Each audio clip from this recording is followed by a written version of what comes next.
Welcome. We're really glad you came. We're so happy that you're willing to spend a Saturday with us. And we hope you leave really energized and so glad that you came. So how many of you are substitutes right now? Wonderful. Super. How many of you want to be a sub? How many of you are actual teachers right now? Anybody? Anybody that wants to be a teacher? Yay! We need you, we need you. Okay, was anyone here last year?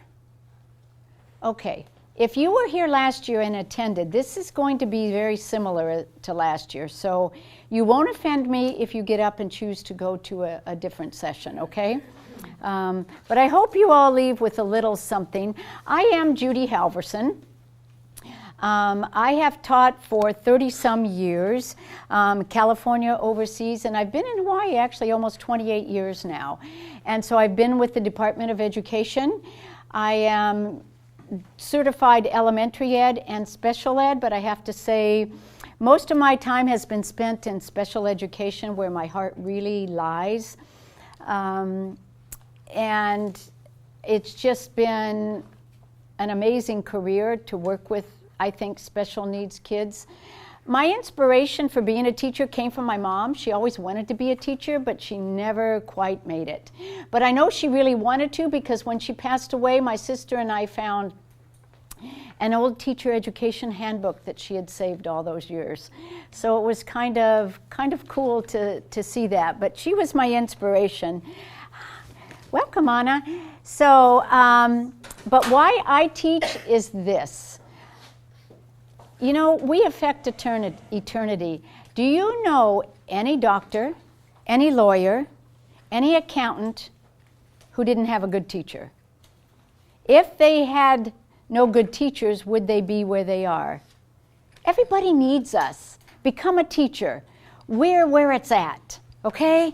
We affect eternity. We really do. My sister gave me a rock with that engraving on it, and it still sits on my desk. And this quote I found a couple of years ago.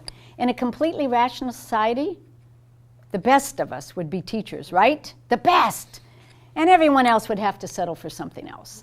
So we are important. I think we have the second most important job in the world, the first being our family. Okay? So family first, teaching the greatest profession in my mind. Okay, so our objectives for today, and we have two workshops in here rolled into one. So this is for the instructional strategies, and the second one will be the classroom management. So we're going to talk about instructional strategies, but we want those strategies to promote student engagement and learning. If they're not engaged, they probably aren't learning, right? If you're just going to sit there, we're not going to have as much learning occur. And so the reason we're here today is we understand that as substitutes, you don't get very much professional development, right? Probably hardly any. So we want to provide you with some, and we hope you walk away with a few tips and strategies that you'll find useful. And when you want to ask a question, please do. We have a room full of people that can help answer, so more experience, the better. Now, the first thing I want you to understand is when you're a substitute, you go into that classroom and you follow the teacher's lesson plan. What we're going to share today is not about changing or replacing that permanent teacher's plan. We hope this will just help you implement it a little bit easier. Now, when we first start a lesson, how many of you are familiar with brainstorming and the KWL chart? Right, very, very common beginning lesson starters because we want to hook that prior knowledge. So what is the purpose of brainstorming? What do you say the purpose is? To gather as much information from your audience as possible. Right, as much information as possible. What else? Come on, you guys. Ideas. That's what we want. We want ideas, right? We want ideas. Okay, so brainstorming is actually generating ideas. And it originally occurred and was designed in the business world for problem solving. So we still problem solve. We still want brainstorming to be used as a critical thinking tool, but most often we do look at what prior knowledge they have. So in brainstorming, you need to be careful that they actually understand the problem or the topic. So that's number one. Make sure you're clear. Set a time limit, because I think it's fun to brainstorm, and I could sit and listen to new ideas all day. But then we want to keep the ideas flowing, and 4 rules typically in brainstorming. No criticism. Every idea is a good one. Every idea is honored. The second thing is try to help everybody build on what the others said. So it's a building process. The third thing is that we want quantity. We want lots of ideas. And then last of all, the wilder the idea, the better. So just nothing's bad. Just throw it out there. Okay, and you're going to hear this a lot, or you may have heard it a lot. I will say it a lot. You wait until students are quiet to begin a lesson, right? So if you don't have them quiet, you don't have attention, you don't have them engaged. So we never start until we have their attention. Okay, the KWL chart, the same thing. What is the K? What I know. What I know. So what I know, what we know from brain research is the first and last thing in a lesson is what we remember most. So it's really important that they hook their previous knowledge into the new learning. That's why we brainstorm. That's why we do the knowledge part. That's why we do it. The other thing, typically we do a KW, or at least the K part, with the whole class, right? I would like to encourage you to start it individually, because if you make a student fold their paper in thirds and start writing the K column, they're all engaged, right? Do you have any class where every kid contributes? No. Usually it's the same few, right? So if you make them individually write in the K column first, and you're walking around, right? You're going to make sure that even those in the back of the room are doing it, right? So we know they're all engaged, then you share as a group. And then what I want to know. Now, I will say as a substitute, you probably don't live in that column because you're not probably developing lessons. But when a teacher has them do that, we need to honor that. If I want to know what you want to learn, I better teach it to you, right? Because that's the motivator. That's going to motivate them. That's what interests them. So hopefully your lesson plans involve that part. But then at the end, you might be wrapping up a lesson at the end of a period. You might be wrapping up a lesson at the end of a week, or for the teacher at the end of a unit. But that what I learned is so important because of that primacy, recency phenomenon in our brain. We have hooked into prior knowledge.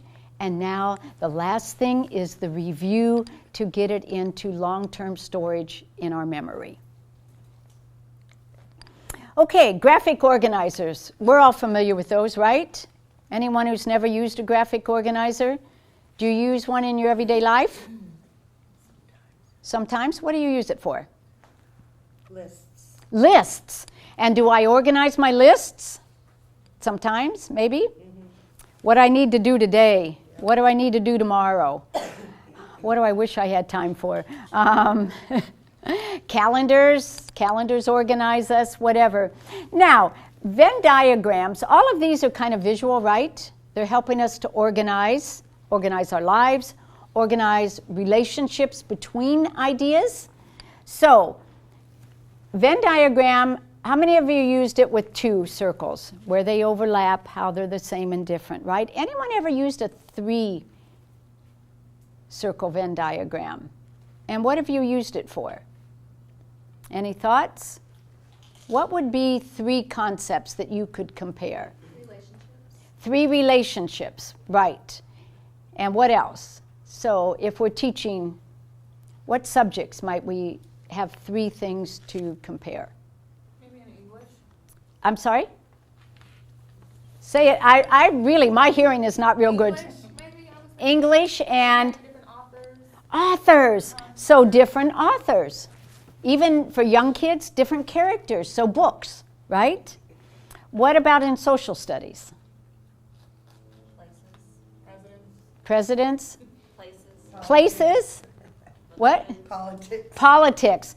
Different branches of the government. Different political systems, maybe? Okay? So we can get up into that higher level of thinking, and that's what we're talking about here when we talk about 3. We want to actually include more critical thinking, more higher level thinking. And then we have a basic concept map, which is much more flowing, and you just have a central idea and all these ideas coming off of it, right? So you've used that, and it really makes a lot of sense when you're trying to develop different parts. One of the things I really like concept maps for is pre-writing. Do your kids have trouble writing? Writing is not an easy topic, right? So if I can get them to do a concept map, I have, okay, let's use insects. But then what about insects? So we start with the different ideas to branch off of the main idea. And as we go, we can really see a paper developing. Because at the higher level, this first concept is going to be your opening paragraph, right? It might be your thesis statement and the opening paragraph. And then all of these other ideas are going to be other paragraphs off of that main idea. And you can use this at the very elementary level, and you can use it at a very high complex level. All these things we're talking about can be useful at any grade in any subject. Any other concept maps that you, or not necessarily concept, but graphic organizers that you all use you would like to share? Yes? Like a hierarchy chart with like 2 parents, children, children, or yeah, sure. other hierarchical form of information. Exactly. And then we have a lot of subjects where that's important. Anybody else? Timelines, absolutely. Timelines. And we have lots of them. How many of you in your schools where you're subbing have you heard of the term thinking maps? Anybody? Okay, thinking maps are the same thing, but it's actually a copyrighted thing. So somebody's made $1 million because these graphic organizers, none of the ones they've developed are new. They're all standard graphic organizers, but they've put a kind of like a scheme around it. So each type of graphic organizer is used for a specific purpose, which is really good. I've been to their training, and it's very useful, very helpful.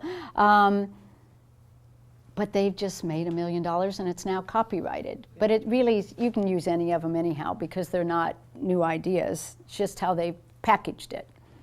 I am going to ask you to come up and get some handouts.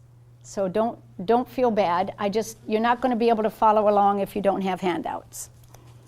So, and we're running out. So I will have to get you some of the others later, but at least you have that to follow along. Thank you. Okay. So, questioning strategies. What do you say? How do you respond to a student who gives you a wrong answer? So Yes. That's great, but it helps with what we help us get to what we do know, lets us know what we don't know, and now we can get what we do. Okay. So I'd say that's great. That's a great answer. Let's try something else. Okay. Anyone else? Like that. I'll say good try. Good try. Yeah. I'll Okay. say interesting, and then anybody else. Okay, interesting, and anybody else. So we then can open it up to someone else helping. The point is we don't want to be really negative and say you're wrong, right? That's just really defeating. So we want to encourage them to answer, and if we tell them they're wrong, they're not going to want to answer again, right? So we might just say, okay, and who else can add to that? I like your thinking. So we do try to be positive. Give them wait time. I know that's really, really hard, but not everybody processes questions so fast. I've heard you have to be comfortable with silence. Excellent. You really, really do. And you need to, and if you're not used to that, just count in your head for a little bit, like at least till 10, to give them a chance. All right, questioning, and then this is where this question, and if you don't have this, in fact, I think I gave away all of my copies. Can I just hold this up? If you didn't get this one, let me know, and I will send you an electronic version. I want you all to have this, okay? How many of you have heard of Webb's depth of knowledge? How many of you have heard of Bloom's taxonomy? Okay, very, very similar. I think Webb's is becoming the new Bloom's. I hear it in the literature from across the nation, and the Department of Education, our Hawaii department, we are kind of starting to use the DOK instead of Bloom's. I don't know that it matters. I think the idea is what matters. But essentially, Webb took all of Bloom's levels and narrowed them down to 4 instead of 6, or whatever he had. So what is it about Bloom's? What is his taxonomy all about, or Webb's? What's it all about? Levels of thinking. And what do we have at the very high level? Synthesis. What else? Evaluating. Analysis. Okay, that's where we want our students, right? So at the very low level, we have recall, we have remembering facts, and that's important. Okay, I'm not saying that the lower level isn't important. Sometimes we need to learn recall. We need basic information. But in education, we want to be bumping up the thinking, and that's why I've given you these question stems. Because what they do is they give you a way of phrasing a question at a higher level of thinking. So it may not be natural at first, but if you will take them with you when you sub and keep them out, and you can just glance down there once in a while and you'll get more comfortable with this kind of questioning. Okay? Group work. We all do group work? What's the advantage of group work? I always thought it was getting the kids to learn about teamwork. Teamwork, absolutely. Really, really important skill, right? We need teamwork all our lives. And if we don't start doing it in school, they're not going to be ready for adult life, for college life, for careers. So group work is very, very important, becoming a part of a team. All right?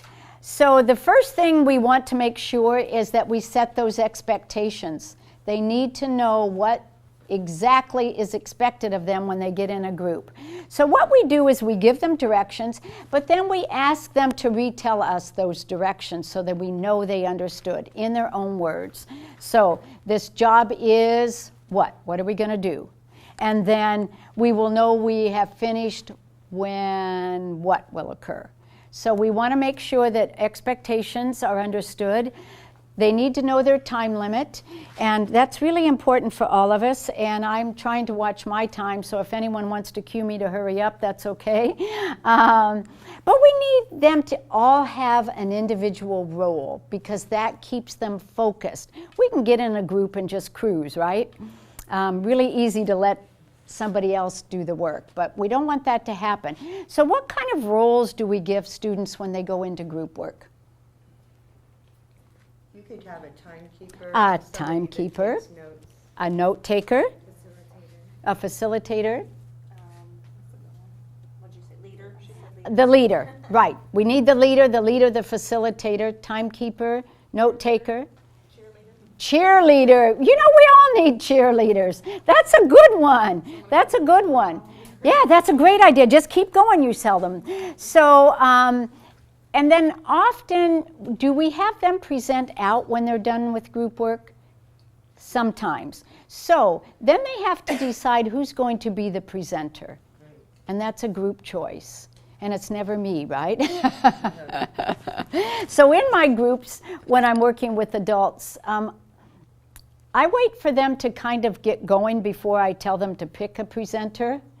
And I can kind of look around, and if I've got one that seems to be good at note-taking, and I feel like they're doing a lot of the work, I'll say, okay, now you need to be choosing a presenter, but your note keeper isn't that person because they're already so engaged. So I kind of set that one up a little bit. So more of setting expectations, and then, of course, we're walking around. I don't know anyone who sits at a desk anymore. So do you, as the teacher, usually choose their roles or let the group choose, or does it depend? Well, it could depend. If you know your class well enough that they're going to not be self-starters, you might have them number off and say 1, 2, 3, 4, 1, 2, 3, 4, all the ones get together. Maybe And as the year progresses, they'll... yeah, so I might say, okay, 1, 2, 3, 4 in the groups, and the ones are, once they're in their groups, the ones are the timekeepers, the number 2s are this. And really, I like that because I think it's important that they all play the various roles, right? That's why kids don't like group projects, because it's always the one kid. My kids hate it. They're like, I I'm the always only end up one with all the doing the work. work. I always end up doing all the work, even my junior in high school. Yeah. And they do sometimes because they're the conscientious one. So that's why I want to make sure that if I can, I am rotating that role. They don't just get to always pawn it off on you. And that's why I don't pick the presenter until I see how the groups are flowing. And then it's somebody that's doing the most work doesn't have to present. Good question. Okay, Jigsaw. So you can read this, but I'm going to go on to this because I think this makes more sense. And I know you don't have this. And if you don't have it, let me know afterwards. Give me an email, write down your email, and I will send you whatever you don't have. At least you all have the PowerPoint. I'm glad for that.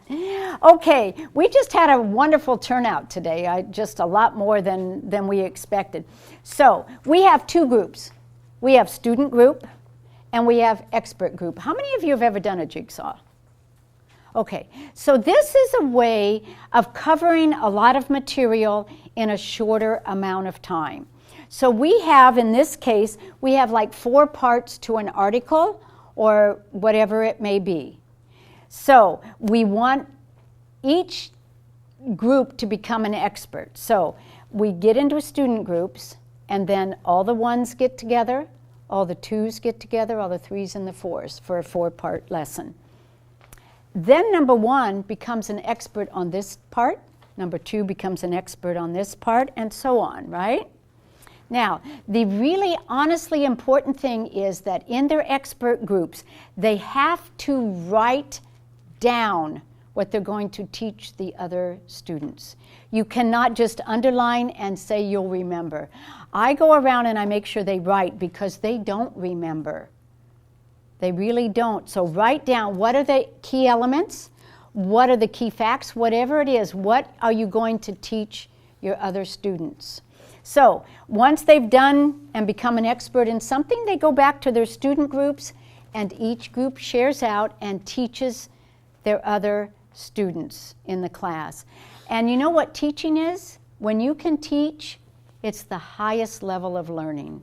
So if you've learned well enough to teach somebody else, that's your highest level of learning. And that's one of the nice things about jigsaws. Now, I'm going to caution you one thing.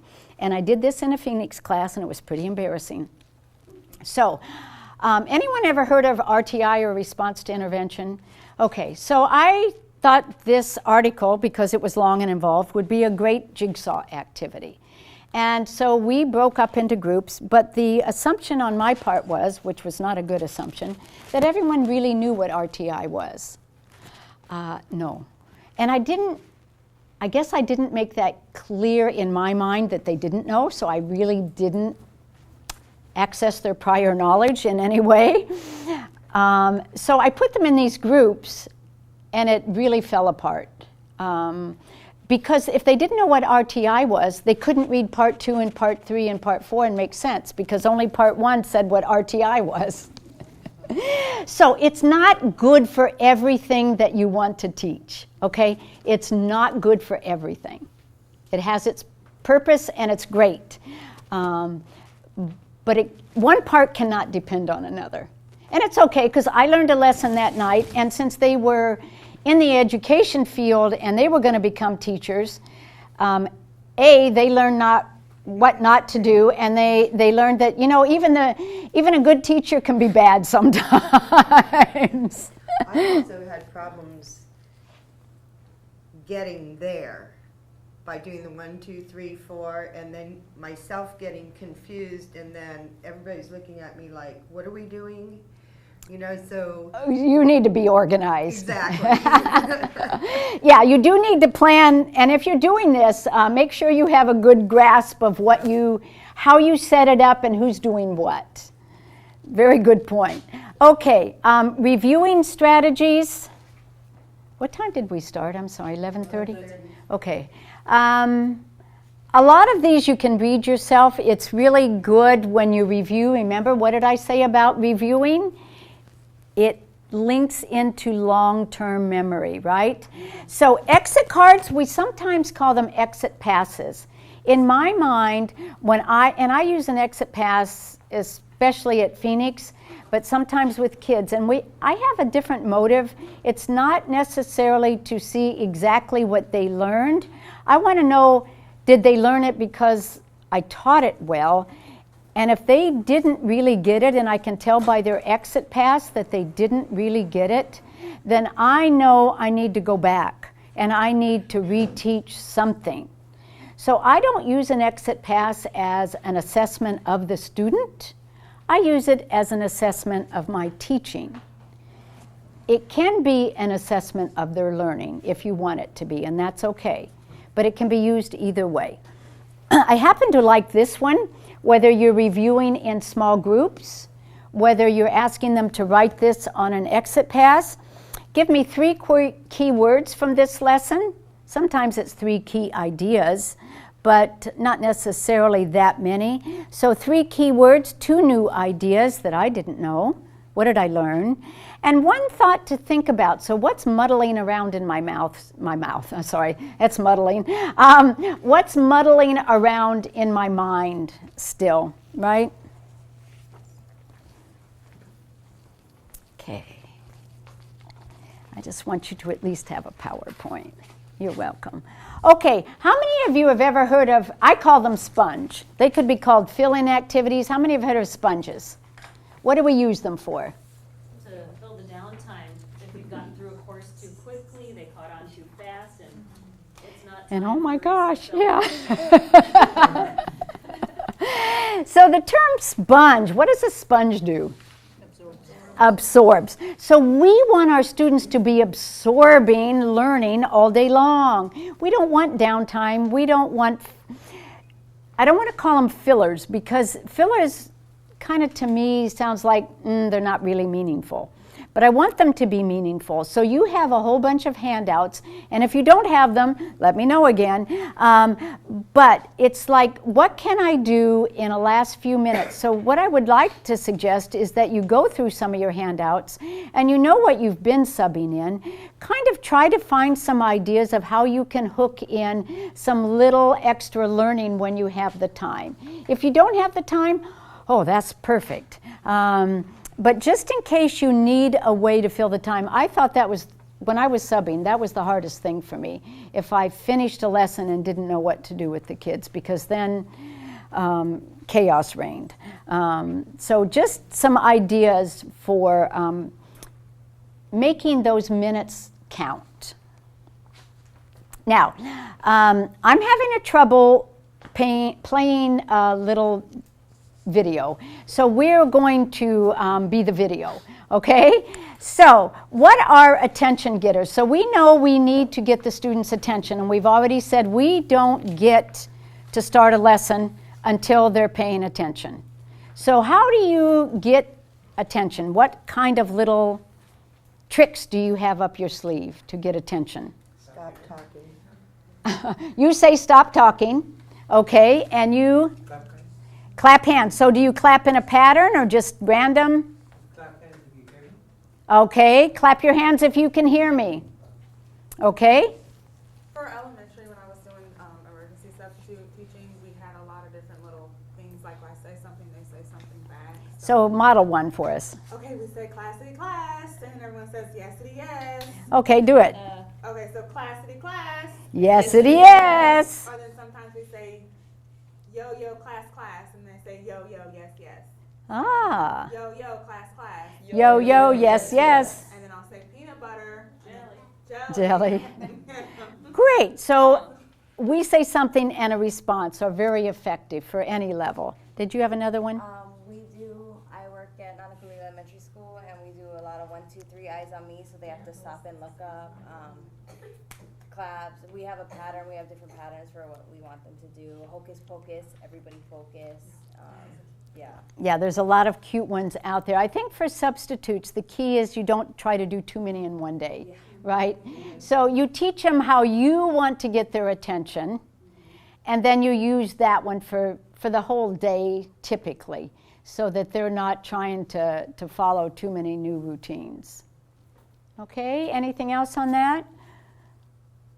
Okay, so how many of you ever heard of brain breaks? And it doesn't have to be this book, but a brain break is for what? Why do we use them? To get them away from maybe sitting down sometimes, or what the focus is at hand, yet still have them actively Yeah, doing something they're with their brain. energizers, Yeah. right? Brain energizers. And that's what they're really, this is called energizing brain breaks. These are on Amazon. I give one of these to all of my student teachers when they graduate because I think they're really, really helpful. What we want to do is we just want to energize them a little bit and get their mind kind of free again, but not sleeping. So I think we have time. All of you, well, maybe at your seats. Maybe if you can see me, it'll be easier if you don't stand up. But normally you would stand up. All right, so hands out, palms up. Now, I need to actually teach you this. So then we're going to let them do it individually. So what we're going to do is a palm tap. Left hand, ring finger. And I'm trying to do it opposite you. So left hand, ring finger. And then the next one is going to be this hand and the pinky. All right, so I'm going to show you the pattern. And I'm going to count out for now. 1, 2, 1, 2, 3, and then this one again, 1. Okay, so try it with me. Left hand, 1, 2, 1, 2, 3, 1. Got it?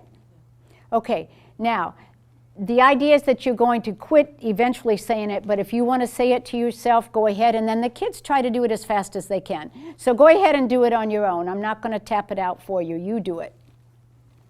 If you want to talk out loud, you can. 1, 2, 1, 2, 3, 1.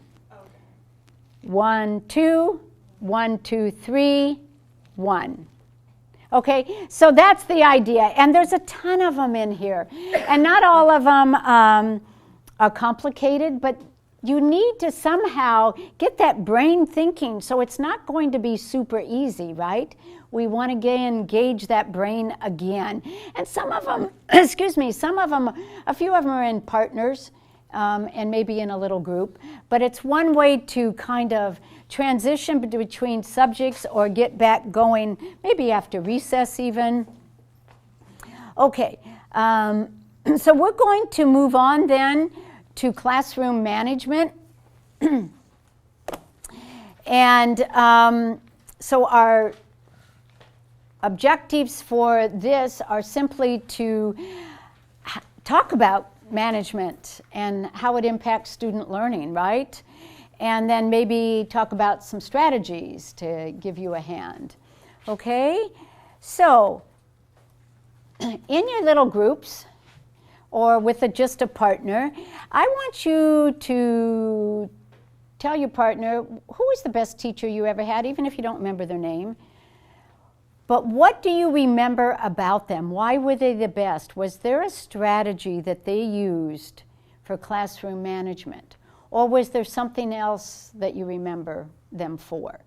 But partner up, and for those of you, just join someone in front of you if you're sitting on the side there. But just for a minute, share who do you remember the most and why? What was so good about them? Okay, I'm sorry to have to interrupt, unfortunately.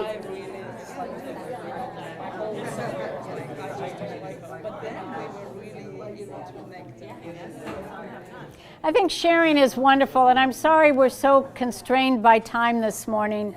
But are there like 3 of you that would like to share what you remember? So who would like to, anyone want to share what they remember about a best teacher? I'm going to volunteer my partner because he's a retired doctor.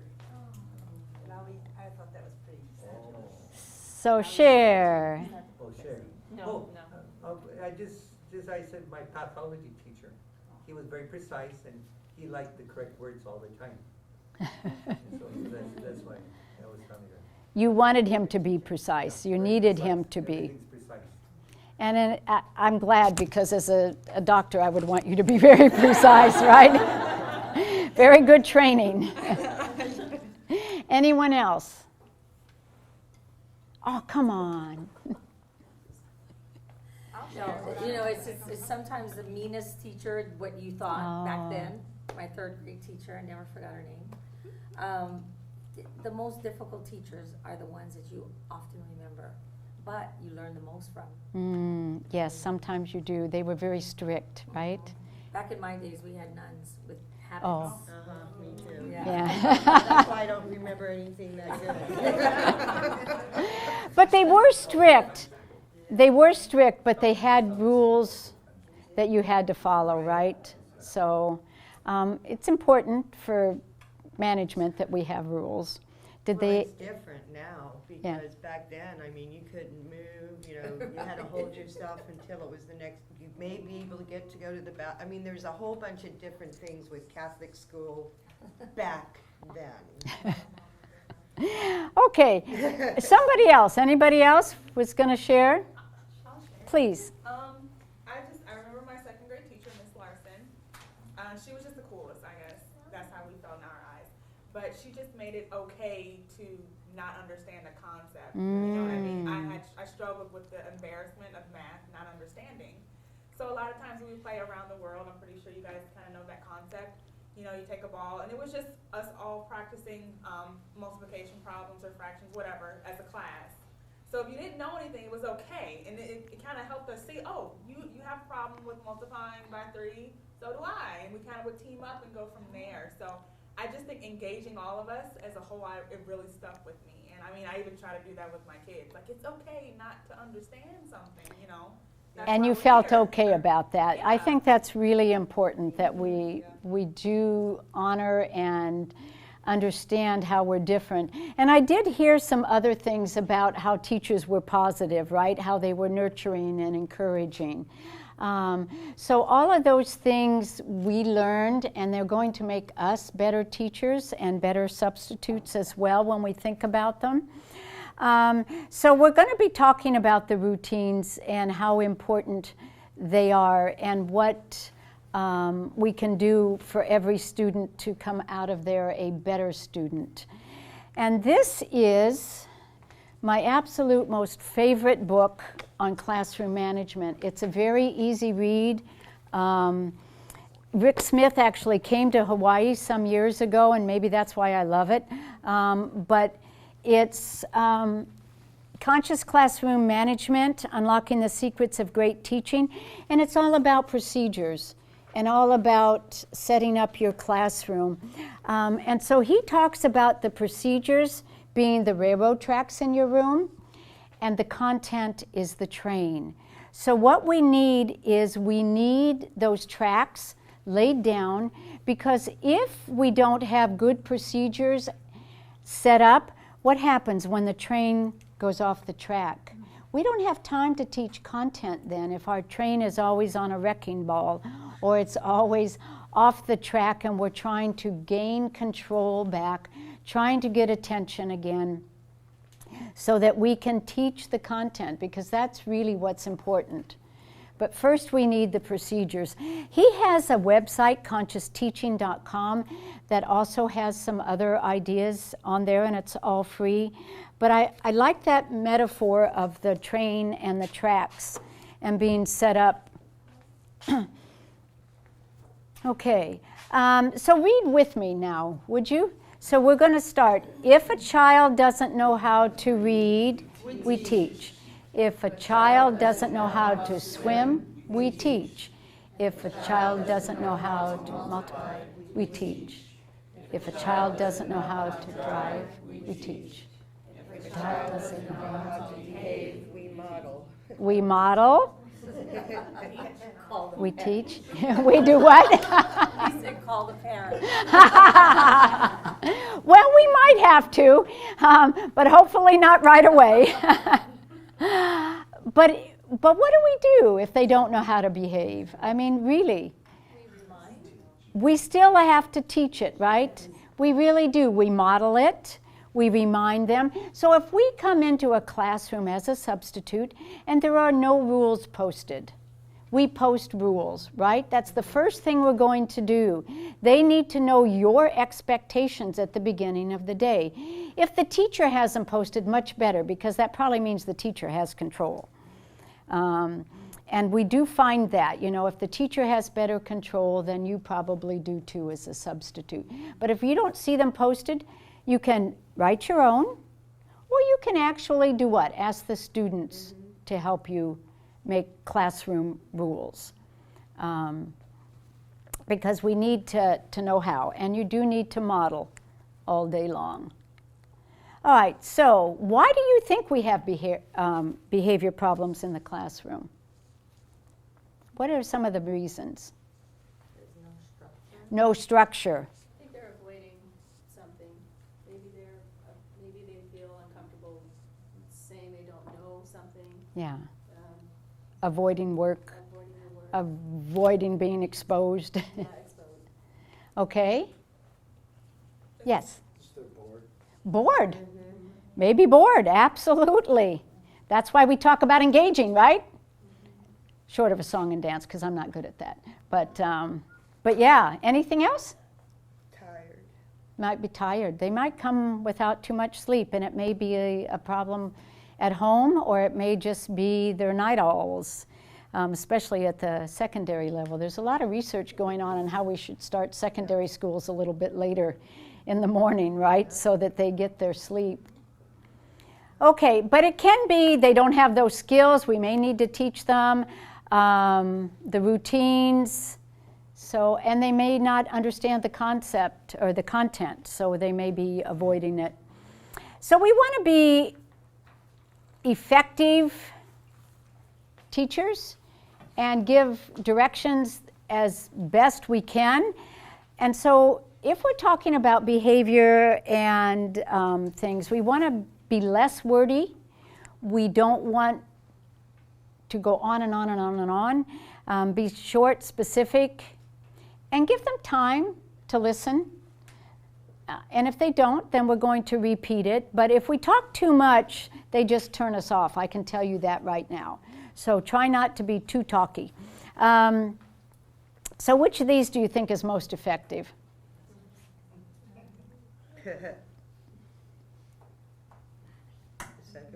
Yeah, obviously. So the first one, you know what? They're going to be right back at you. They're going to just challenge you and everything. So just be very direct, very simple. Plus,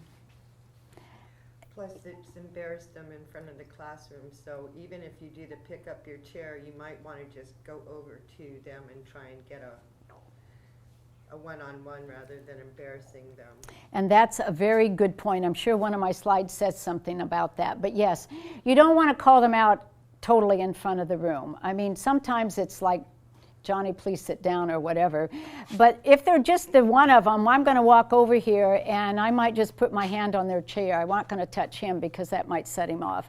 But I'm going to stand here and he's going to be a little uncomfortable and probably he's going to straighten up a little bit till maybe I walk away again. But that is one method. And then when you do need to actually talk to a child, it needs to be privately. It really does. But make sure that you have all the students in the class engaged in some activity, and then you can deal with the one individual if you need to. You don't want to take away the whole class from doing work just to discipline one student. And for older kids, especially in high school, it's really a peer thing, so you've got to be a little bit careful because you may make them very challenging, so you want to do it in private. But the other thing I want you to do first, I want you to offer positive comments to students during the day. Make it general to the whole class. Wow, thanks for quieting down so fast. Thanks for having your books out or something. The important part is, and I really like this, catch them being good. Catch them being good, because there's some research that says we need to give kids 9 positives to every 1 negative or correction. So I think that's really, really important, even for our own kids. We know that positives go a long way. Okay, did I skip a slide? I did, but you guys can read that. Chunk the assignment. Some kids, when they don't really know how to do a whole big task, just ask them to do one little part of it and then come check on them. So they may not be able to do that whole thing, but say, okay, just start here. And even if it's a whole page of math facts, just say, okay, just start. Let's do the first line. Fold your paper and do line 1. Because that might be overwhelming. We talked about that. Choices, conference. Okay, we talked about those things just now. Now, I want you to pair up. And I want one person to be the teacher and the other the student. So the student's job is this. You're going to get the teacher to let you leave the room using whatever reasons you can think of. Badger them. And the teacher's job is just to communicate to the student that they can't leave no matter what. No matter what. Okay? So, let's do the, well, you two are obviously a pair. Okay, so pair up. You can switch in between, but just whatever. Maybe you two, right? And then can you join maybe this gentleman over here? You guys pair up, and you can decide, you can do a group of 3, right? You can have 2 badger 1 or 1 tell them no, okay? All right, I'll use the restroom.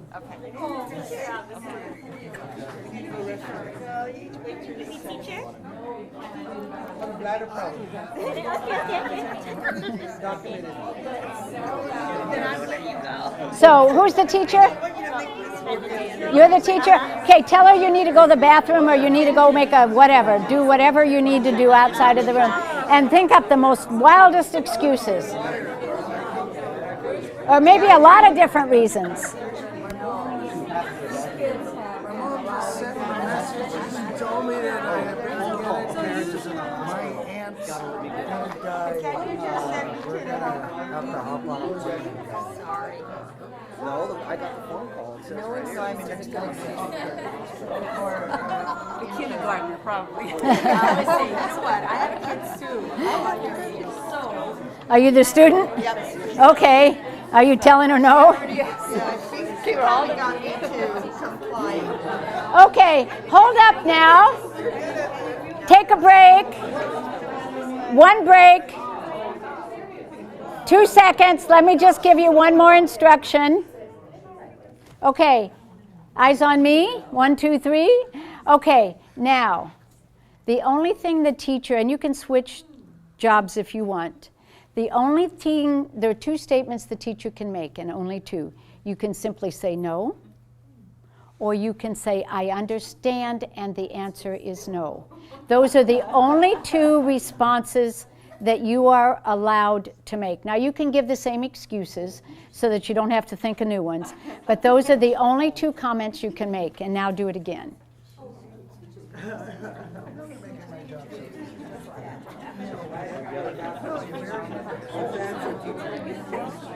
I have you on my cell phone. I'm gonna take it to my daddy, and daddy's gonna go in to the principal. I'm gonna get you in trouble there.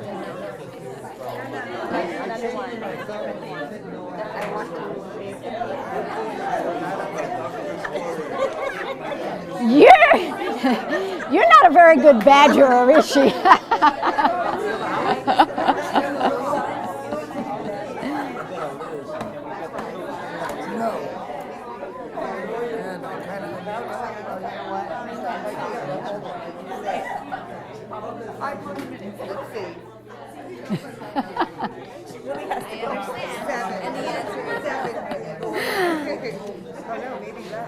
Okay, let's get back together.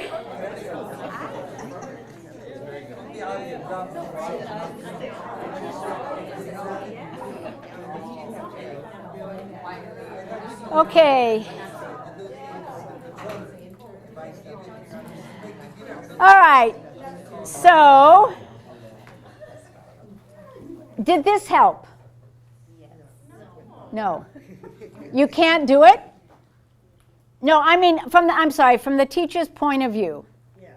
From the teacher's point of view, not the students, but from the teacher's point, does this help? I would say, I want to say no, but it does make sense because it's very cutthroat, straight to the point. But what if it's like a child on an elementary education level, and something might actually be wrong with him, you know? Okay, they but have to go to the nurse. okay, so I'm not saying this. You have to do this for every time a kid asks you to leave. But I'm saying this is for the consistent, just trying to get out of the classroom. Sorry, I didn't preface this lesson. Yeah. So it's, you are going to let a student leave if you know they really need to, right?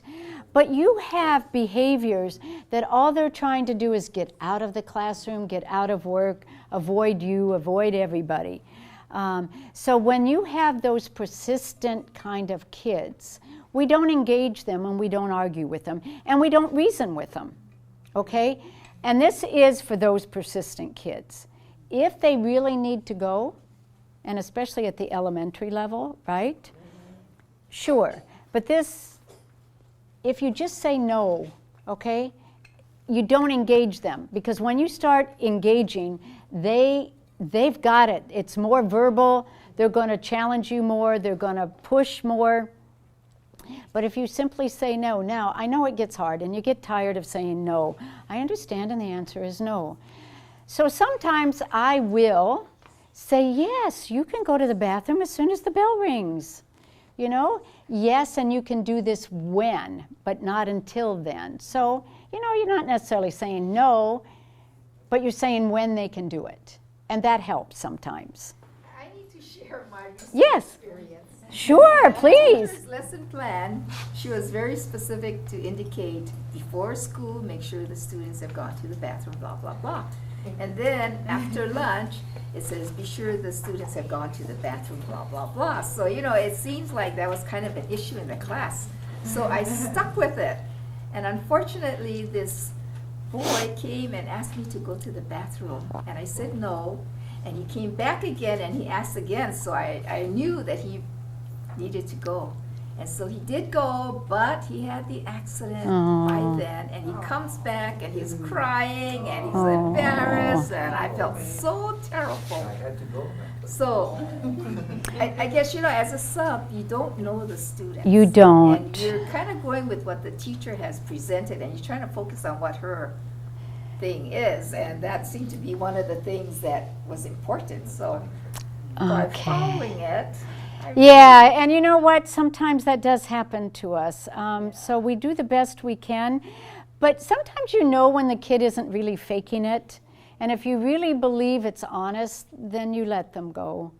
But that is hard when the teacher says don't, and you don't, and then, but thanks for sharing, because we do need to be careful. There's no cut and dry. No, there's not.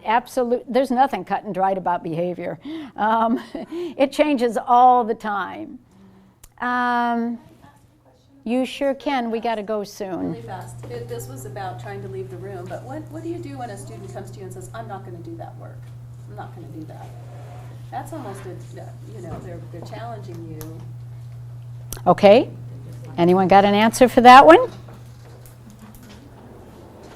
Well, first off, are you the permanent teacher or the substitute Just teacher? a sub for the day. Yeah, okay, I had the exact situation on that one.